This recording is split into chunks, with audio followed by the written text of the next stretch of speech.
With just 9 races done heading into the Canadian Grand Prix, it was all to play for in the Drivers' Championship. Just 10 points separated Oscar Piastri and Lando Norris, and with their competitors falling away, all the talk was about when these two would stop playing best friends and start being title rivals. McLaren had insisted time and again they would let the two race, and late on Sunday, the two did, but the outcome was definitely not what the team were hoping for. Lando Norris was left in the pit wall as Oscar Piastri emerged victorious, pushing that 10-point lead to 22 and putting all the pressure on his more experienced teammate. It was incredible entertainment for us, but crashes have consequences. In the aftermath of the Canadian Grand Prix, McLaren have spoken about Papaya Rules and what changes from now on.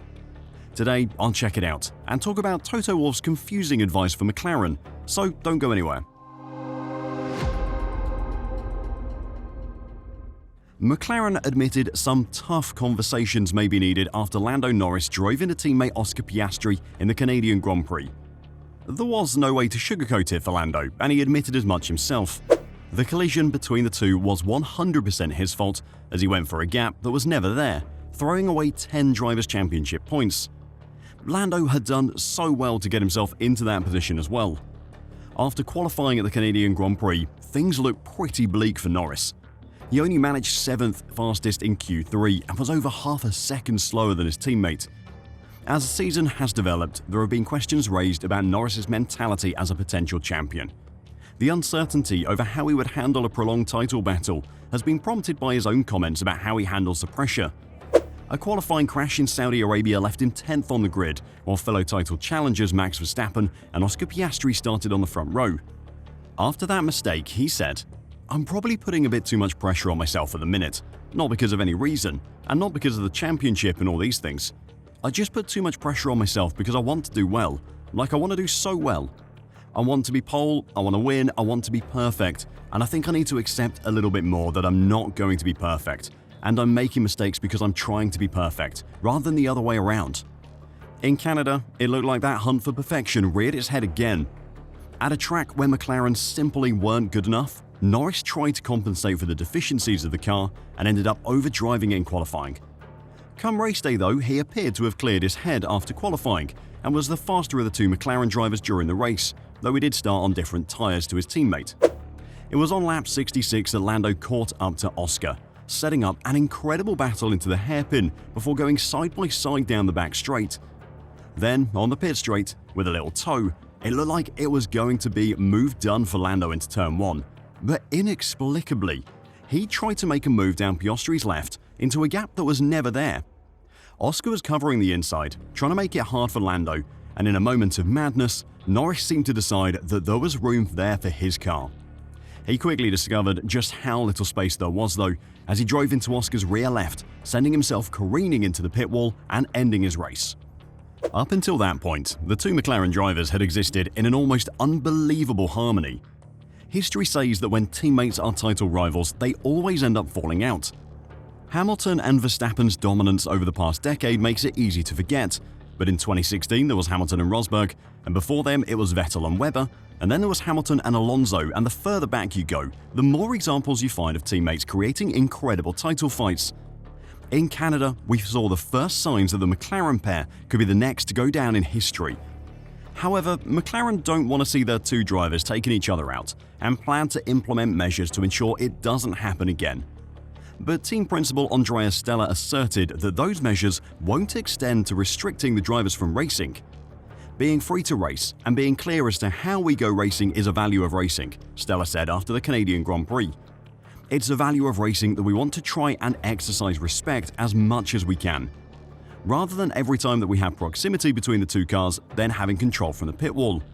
If we go racing like that, racing may soon become a bit of an artifact." Stella carried on to say that McLaren is wary of the dangers in interfering with the title fight, as both Norris and Piastri battle for their first F1 championship.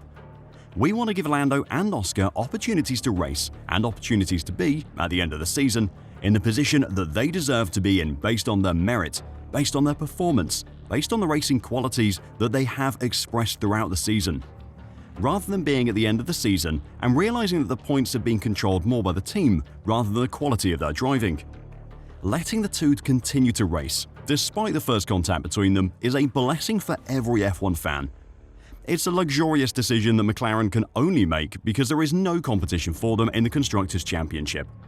With just 22 points between them and 14 races remaining, there's a lot to fight for, and Toto Wolff has issued a warning to McLaren and some advice on how to handle their drivers.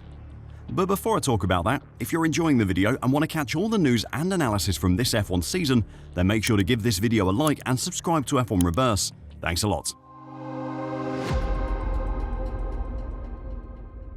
Toto Wolff's handling of Lewis Hamilton and Nico Rosberg was hardly an example of perfect inter-team politics. The two came together a number of times when they were teammates. Spa 2014, Austria 2016, Spain 2016, and they're just the big crashes. The two had plenty of other moments of wheel banging, forcing each other off, and generally sketchy racing. Nonetheless, Wolff wanted to offer McLaren some advice on what to do with two drivers who are both desperate to win a first driver's title. Well, I've seen the movie, and I was right in there as a cast member. It's difficult because it's what drivers are calibrated to, in condition to do all their life, win championships. And particularly when you come into Formula 1. I think the trick is here to establish the rules, establish how do we want to go about it. It obviously increases the complexity if the Constructors' Championship is in your hands too. You could always argue with, we need to win the Constructors' Championship, we need to score these points. But in their case, they're so far ahead that it's not even a question whether they will win that, so certainly a tricky situation. Wolff went on to say that the situation was different for him because Hamilton and Rosberg's friendship descended into a bitter rivalry, making it hard to keep the respect between the two drivers. Perhaps, though, that happened because Wolff mishandled the situation. Perhaps that descent into what was at times madness began because the team didn't manage the relationship between the two properly from the very start. We've heard both McLaren drivers say in recent weeks that the team always comes first. They're both very clear that they are McLaren drivers first, and they have to race for the team before they race for themselves. The respect for the organization is there. The respect for the work of the 1,000 or so people who allow them to go racing 24 weekends of the year is there. They know that this team and their car isn't about them, and a mistake like Lando's last weekend isn't just his weekend wasted. It is the work of all the people who made it possible for that car to be on the track that is wasted. Speaking to the media following the Canadian Grand Prix, Norris said, "Our number one rule is to not make contact with your teammate. That's what I did. McLaren is my family. I race for them. Every single weekend I try and do well for them, more than I often try and do well for myself. So when I let them down like this, and when I make a fool of myself in a moment like today, I have a lot of regret in something like that. I'm not proud of that, and I feel bad. And I feel like I let down my team, and that's for me always the worst feeling. So of course, I only really need to apologize to all of them, and Oscar as well." Norris has a week off to sort himself out and get ready to go again at the Austrian Grand Prix this weekend, a track where he's experienced what it feels like to see a title challenge fall away, and a race where he'll need to try and make a dent on Oscar Piastri's championship lead. Do you think Lando can do it? And do you think McLaren should be doing more to stop the two from clashing again? Let me know your thoughts in the comments down below, and if you want to support the channel, make sure to check out our merch store at f1reverse.com to get yourself some sweet F1 inspired gear. And until next time, drive safe and bye for now.